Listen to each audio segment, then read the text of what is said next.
Hello বন্ধুরা, আমি আজ আপনাদেরকে জানাবো যে L3110 ইপসনের প্রিন্টারের কিছু সমস্যা নিয়ে। আমার এক প্রিন্টারে আজকে সমস্যা হয়েছে, যেটা হচ্ছে প্রিন্টারের যে লাইট জ্বলছে, রেড লাইট জ্বলছে, দুটো লাইট জ্বলছে। সেক্ষেত্রে আপনার প্রিন্টারের কি সমস্যা হয়েছে সেটা জানবো কী করে। তো আমার সঙ্গে আজকের একটা ঘটনা ঘটেছে, সেই কারণে সেই অভিজ্ঞতাটা আপনাকে শেয়ার করছি যে কি কারণে আপনার রেড লাইট জ্বলবে, যেটা ইঙ্কের এবং পেজ। এখানে সম্ভবত 3টে কারণ আমি খুঁজে পেয়েছি। এক হচ্ছে, যদি আপনার প্রিন্টার কোনো কারণে চলতে চলতে আপনার ভেতরে কোনো কাগজ আটকে থাকে, অর্থাৎ পেপার জ্যাম যাকে বলে, সেই পেপার জ্যাম যদি হয়ে থাকে, সেক্ষেত্রে কিন্তু আপনার প্রিন্টারের দুটো আলোই জ্বলতে থাকবে।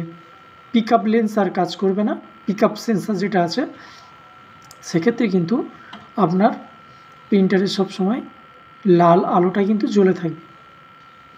দ্বিতীয় হচ্ছে কি না, দেখবেন আপনার প্রিন্টারে যেটা দিয়ে প্রিন্ট করা হয়, যাকে আমরা বলি হেডের উপরে দেখবেন একটা তার যুক্ত করা রয়েছে।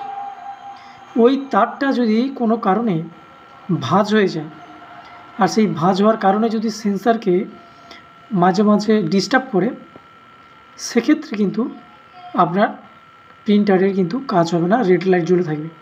সেক্ষেত্রে আপনি ভাবছেন হয়তো পেপার জ্যাম হয়ে গেছে বলেই আপনার প্রিন্টারটা চলছে না, কিন্তু নয়। ওটাই কিন্তু ওই তারটাকে চেঞ্জ করলে আপনি নিজেই চেঞ্জ করতে পারেন। অনলাইন থেকে আপনি ওটাকে পারচেস করে নিজেই যদি চেঞ্জ করে দেন, সেক্ষেত্রে কিন্তু আপনি এটাকে ঠিক করতে পারবেন। 3 নম্বর হচ্ছে না, আপনার হেডে যদি অতিরিক্ত কালি চলে আসে। কিভাবে চলে আসে? ধরুন আপনি অফ অন করছেন প্রচুর পরিমাণে, প্রিন্টারকে আপনি রেস দিচ্ছেন, ফলে প্রিন্টার কিন্তু আপনার সিগন্যালটা আপ অ্যান্ড ডাউন হিসাবে বুঝে যায়। ফলে কিন্তু প্রিন্টার তার কালি হেডে অতিরিক্ত পরিমাণে কালি পাঠিয়ে দিলে কিন্তু আপনার সেক্ষেত্রে একটা সমস্যা হয়ে যাবে, কি প্রিন্টারের রেড আলো জ্বলবে। এবং যদি কোনো কারণে প্রিন্ট হয়, দেখবেন প্রিন্টটা পরিষ্কার আসছে না, প্রিন্টটা পুরোটাই লাল, নীল, সবুজ বিভিন্ন রঙের কিন্তু একটা আস্তরণের মতো হয়ে যাচ্ছে। সেক্ষেত্রে কিন্তু আপনি হেডটাকে ভালো করে বের করে এয়ার দিয়ে আপনি পরিষ্কার করতে পারেন, করে আবার লাগালে আপনার কিন্তু ঠিক হয়ে যাবে। অথবা কোনো কারণে যদি আপনার যে মোটর রয়েছে, মোটরের কোনো একটা তার কেটে গেছে, সেক্ষেত্রেও কিন্তু আপনার রেড লাইট জ্বলতে পারে, কোনোভাবে পিক আপ লেন্স কাজ করবে না। সেক্ষেত্রে আপনার প্রিন্টারের কিন্তু পেজ আর ভেতরে টানবে না, অর্থাৎ প্রিন্টার হবে না। আর একটা বন্ধুরা মনে রাখবেন সবাই, প্রিন্টারে আমরা অনেকেই খেয়াল করি না যে কালির মেজারমেন্ট কী রয়েছে। এটা সবসময় আপনাকে চেক করে রাখতে হবে, কালি যেন নির্দিষ্ট রেঞ্জের নিচে না নেমে যায়। যদি সেক্ষেত্রে প্রিন্টারের নির্দিষ্ট রেঞ্জের নিচে কালি চলে আসে, প্রিন্টারে কিন্তু বিভিন্ন ধরনের সমস্যার সম্মুখীন হতে পারে। তাই সবসময় খেয়াল রাখবেন যাতে প্রিন্টারের কালিটা সবসময় নির্দিষ্ট পরিমাণে থাকে, তার নিচে না যেন নেমে যায়। যদি নেমে যায়, তাহলে তৎক্ষণাৎ সেই কালিটা রিফিলিং করবেন।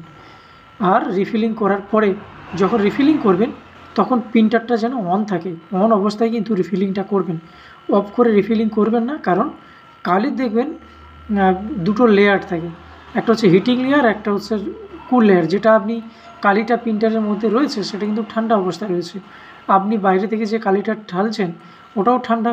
ফলে ওই কালিটা কোনো কারণবশত নিচে কিন্তু জমে যেতে পারে, তার ফলে কিন্তু প্রিন্টারের ওই প্রিন্ট আউটের যে অপশানটা, মানে হেডে আর কালি সঠিক পরিমাণে যাবে না, সেক্ষেত্রে সমস্যা হতে পারে। অতএব প্রিন্টার চালু অবস্থায় আপনি কালিটা ঢালার চেষ্টা করবেন, এবং 4টে কালি 4টে নির্দিষ্ট জায়গায় কিন্তু ঢালবেন। কোনো কারণে যেন ভুলবশত লালের জায়গায় অন্য কোনো রঙ বা কালোর জায়গায় অন্য কোনো রঙ যেন না পড়ে যায়।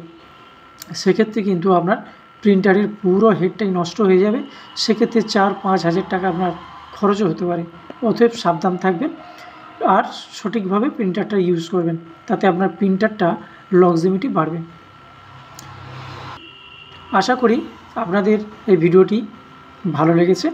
যদি আপনার এই ভিডিওটি ভালো লেগে থাকে অবশ্যই আপনি শেয়ার করবেন, আর পরবর্তী ভিডিও পাওয়ার জন্য আমার চ্যানেলটিকে সাবস্ক্রাইব করবেন। আর যারা ফেসবুক থেকে দেখছেন অবশ্যই আমার চ্যানেলটাকে ফলো করে রাখবেন নেক্সট ভিডিও পাওয়ার জন্য। ধন্যবাদ।